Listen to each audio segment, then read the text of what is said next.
अगर आपको शिवलिंग का अपमान इतना ही अच्छा लग रहा था तो इतने सालों से जो ज्ञानवापी में शिवलिंग के ऊपर वजू किया जा रहा था, कुल्ला किया जा रहा था, उस समय आपका हिंदुत्व और सनातन धर्म का अपमान वाला जो कीड़ा था वो कहाँ सो गया था? केंद्र सरकार ने उसका क्रेडिट लिया या नहीं लिया हमें नहीं पता, लेकिन अरविंद केजरीवाल जी ने उसका क्रेडिट लिया। जैसे अगर आपका ये इच्छाधारी प्रेम नहीं है तो आप चाहते तो मौलवियों को जो सैलरी देते थे वो पंडितों को भी दे देते। आपका निगम पार्षद दिल्ली के दंगों का मुख्य आरोपी है। नमस्कार, मैं हूं आंचल मित्तल और आप देख रहे हैं तेज तर्रार। जहां एक और दिल्ली में G20 की तैयारियां जोरों शोरों से चल रही है और अब कुछ ही दिन बाकी है जब विदेशी मेहमान दिल्ली में आएंगे। यहां पर G20 समिट होगा। इसको लेकर चाहे फिर वो सुरक्षा की बात हो या फिर दिल्ली के सौंदर्यीकरण की बात हो, सबकी तैयारियां काफ़ी अच्छे से चल रही है और पूरी दिल्ली जो एक तरीके से चमका दी गई है। लेकिन इसी बीच एक विवाद जो है खड़ा हो गया है आम आदमी पार्टी और बीजेपी के बीच में। जी हाँ, इस वक्त मैं मौजूद हूँ दिल्ली कैंट के हनुमान चौक पर। ये मेरे पीछे आप देखेंगे कि यहाँ पर शिवलिंग नुमा आकृतियाँ यहाँ पर लगी हुई हैं जिन्हें कि सजावट के लिए लगाया गया है, क्योंकि ये जगह एयरपोर्ट के नज़दीक है तो कहीं ना कहीं विदेशी मेहमान यहाँ से गुजरेंगे और अपने होटल्स में जाएंगे, उनकी नज़र जो है इन पर ज़रूर पड़ेगी। अब इन शिवलिंग की आकृतियों की तस्वीरें सोशल मीडिया पर वायरल हुई, जिसके बाद लोगों ने आपत्ति जताई कि इस तरीके से भावनाओं को आहत नहीं करना चाहिए। यह आकृतियाँ लोगों की धार्मिक भावनाओं को आहत कर रही है, जिसके बाद बीजेपी द्वारा आम आदमी पार्टी के ऊपर यह आरोप लगाया गया कि जब दिल्ली में जो भी सौंदर्यकरण हुआ है उसकी सारी जिम्मेदारी आम आदमी पार्टी अपने ऊपर ले रही है, तो जब इन शिवलिंग की आकृतियों के ऊपर लोग जो उन्हें पसंद नहीं कर रहे तो उसकी जिम्मेदारी आखिरकार आम आदमी पार्टी अपने ऊपर क्यों नहीं ले रही। जिसका जवाब देते हुए आम आदमी पार्टी के कुछ नेताओं ने दिल्ली के LG विनय सक्सेना के ऊपर सीधा सीधा निशाना साधा और उनका ये कहना था कि जब दिल्ली के LG विनय सक्सेना द्वारा अपने ट्विटर पर अपने सोशल मीडिया अकाउंट पर ये 12 शिवलिंगों के साथ फ़ोटो पोस्ट की गई, यानी कि उन्होंने इस पूरे इलाके का मुआयना किया होगा, लेकिन उन्होंने तब इस चीज़ पर ध्यान क्यों नहीं दिया। तो एक तरीके से आम आदमी पार्टी द्वारा विनय सक्सेना के ऊपर सारा आरोप साध दिया गया। मैं आपको दिखा दूँ कि यहाँ पर 12 शिवलिंग नुमा आकृतियाँ लगी हुई हैं और दूसरी साइड रोड के अगर देखा जाए तो वहाँ पर भी 6 शिवलिंग नुमा आकृतियाँ लगी हुई हैं, आप उन्हें देख सकते हैं इस वक्त। तो अब जो है दिल्ली की सरकार और बीजेपी में जो है आरोप प्रति आरोप का एक किस्सा एक तरीके से शुरू हो गया है। अब इसी को लेकर यहाँ पर हमारे साथ मौजूद है सुदर्शन के चीफ, जिनके साथ हम जुड़ेंगे और उनसे जानने की कोशिश करेंगे कि आखिरकार उनका क्या कुछ कहना है इस पूरे मामले के ऊपर। जी सर, जो भी ये दिल्ली में इन दिनों इन शिवलिंग को लेकर आरोप प्रति आरोप का जो किस्सा एक तरीके से चल रहा है, इसको लेकर आप क्या कुछ कहेंगे? देखिए, विपक्ष का जो विषय हो गया है ना, वो विरोध करने का हो गया है। आप कुछ भी कर लीजिए, उन्होंने कहना ही कहना है कि भाई हम इसके विरोधी हैं। वो विरोधी कहलाएंगे कैसे? अब नरेंद्र मोदी जी जिस प्रकार से विश्व में विख्यात हो रहे हैं और जो उन्होंने काम किए हैं, अब उसका विरोध तो उनके पास रहा नहीं, तो कुछ ना कुछ अलग अलग विषय लेके आते हैं। अब ये शिवलिंग की जो आकृति है सौंदर्यीकरण के नाम पर, उस पर आ गए हैं।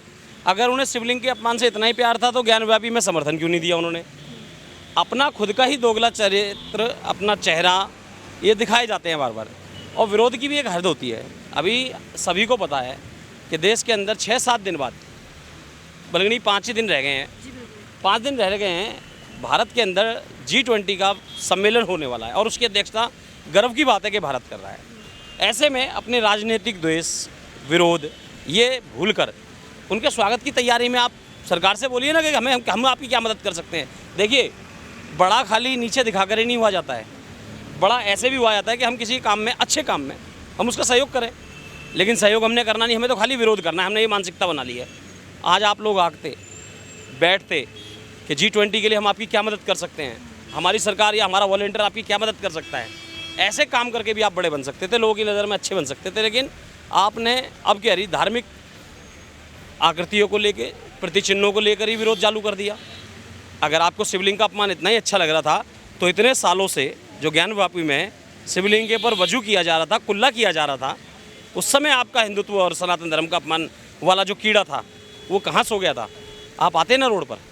तो ये जो दोगला चरित्र है ये बार बार दिखाना सही नहीं है। तो एक तरीके से जो ये G20 की वजह से शिवलिंग लगे हैं, इसको लेकर पहले भाजपा नहीं है, ये आकृतियाँ हैं शिवलिंग की। शिवलिंग में और आकृति में फ़र्क होता है। आकृति में बताता हूँ, आपने देखा होगा कई लोग जागरण करवाते हैं, तो जागरण में भी भगवान शंकर की और उनकी कृष्ण जी की, राम जी की तस्वीरें लगाते हैं, या कि आकृति लगाते हैं, ना कि वो मूर्तियाँ हैं। पहले सबसे पहले विरोध करने से पहले मूर्ति और आकृति का फ़र्क समझ लें। जिसको मूर्ति और आकृति के फ़र्क में समानता का पता नहीं है ना, वो ये चीज़ें बोलना बंद कर दें, अपमान है या सम्मान है। अच्छा, एक बात बताइए कि जो पहले भाजपा द्वारा आम आदमी पार्टी के ऊपर आरोप लगाया गया था कि एक तरफ से जो आम आदमी पार्टी है दिल्ली में जितना भी सौंदर्यकरण हुआ है उसको लेकर उन्होंने क्रेडिट लिया है, लेकिन जब इन शिवलिंग की बात हुई, लोग इन शिवलिंगों को पसंद नहीं कर रहे हैं कि किस तरीके से ये आकृतियाँ जो लगी है उन्हें पसंद नहीं कर रहे, तो उसके बाद जो है भाजपा द्वारा आम आदमी पार्टी के ऊपर निशाना साधा गया कि अब वो इसका क्रेडिट क्यों नहीं ले रहे हैं, जिसके बाद आम आदमी पार्टी ने फिर जाकर बीजेपी के ऊपर जो है ये आरोप लगाया। देखिए, सबसे बड़ी बात तो ये है, यहाँ पर सोचने वाली बात है कि जब लॉकडाउन के अंदर केंद्र सरकार ने बहुत सारी राहत सामग्री दिल्ली सरकार को दी, बहुत सामग्री दी, केंद्र सरकार ने उसका क्रेडिट लिया या नहीं लिया हमें नहीं पता, लेकिन अरविंद केजरीवाल जी ने उसका क्रेडिट लिया। उसके बाद वैक्सीनेशन हो या किसी भी प्रकार का कोई भी हो, या अभी जैसे कि रिसेंट में केंद्र सरकार ने बसें दी, दिल्ली सरकार को इलेक्ट्रिक बसें दी, उनमें सहयोग किया, उसमें भी उन्होंने क्रेडिट लिया, कोई बात नहीं। आप राजनीतिक द्वेष, राजनीतिक विरोध आपने रखिए, कोई दिक्कत नहीं है, लेकिन उसमें किसी भी मत या संप्रदाय या धर्म को आप लेकर आकर क्या साबित करना चाहते हैं? आपका सनातनियों के प्रति जो एक साथ ये जो इच्छाधारी प्रेम निकल के आया है, इच्छाधारी आप समझते हैं ना, कि जब मेरा दिल करेगा मैं आपका समर्थन करूंगा, जब मेरा दिल करेगा मैं आपका समर्थन नहीं करूंगा। जैसे अगर आपका ये इच्छाधारी प्रेम नहीं है तो आप चाहते तो मौलवियों को जो सैलरी देते थे वो पंडितों को भी दे देते, वो ग्रंथियों को भी दे देते, लेकिन नहीं देनी आपने, क्योंकि आपका जो प्रेम है वो सबको पता चल चुका है। आपका निगम पार्षद दिल्ली के दंगों का मुख्य आरोपी है ताहिर हुसैन, आपने उसको निलंबित नहीं किया आज तक, वो आपका प्रेम है कि किसके प्रति है। तो यहाँ पर अब जो आपने पूरा ये जो प्रोपोगंडा रचा है उसको समाप्त करके मैं फिर दोबारा से बोलना चाहूँगा आपके चैनल के माध्यम से कि G20 वाला जो सम्मेलन हो रहा है उसमें केंद्र सरकार का और राष्ट्र का जो गौरव बढ़ने वाला है उसका नेतृत्व में ध्यान दीजिए, ना कि ऐसे विवादित बयान देकर और ऐसा विरोध जताकर अपने आप को छोटा मानसिकता वाला व्यक्ति साबित ना कीजिए, और कहीं ना कहीं भारत की छवि को जो आज विश्व में बहुत अच्छे स्तर पर है उसको नीचे ना दिखाएं। तो आपके अनुसार जो ये शिवलिंग नुमा आकृतियाँ यहाँ पर लगी हुई हैं वो ठीक है या गलत है? बिल्कुल ठीक है। भारत हिंदुस्तान है। 1947 के अंदर जब देश धर्म के आधार पर बट गया तो ये हिंदुस्तान हुआ, इसका नाम भी हिंदुस्तान है। हिंदुस्तान के अंदर शिवलिंग की आकृतियाँ नहीं लगेंगी और किस चीज़ की आकृति लगेंगी, आप खुद सोचिए। आपके जितने भी चैनल के श्रोता हैं, परिवार के लोग हैं, मैं उन पे छोड़ देता हूँ, आप ही कमेंट के माध्यम से बता देना भाई साहब कि जब भारत हिंदुस्तान है तो यहाँ पर आकृति किस चीज़ की लगेगी, ये आपके ऊपर मैं खुद छोड़ रहा हूँ। तो देखिए, हमने आपको दोनों बातें बताई कि किस तरीके से बीजेपी द्वारा आरोप लगाया गया था, उसका जवाब देते हुए आम आदमी पार्टी ने भी आरोप लगाया था।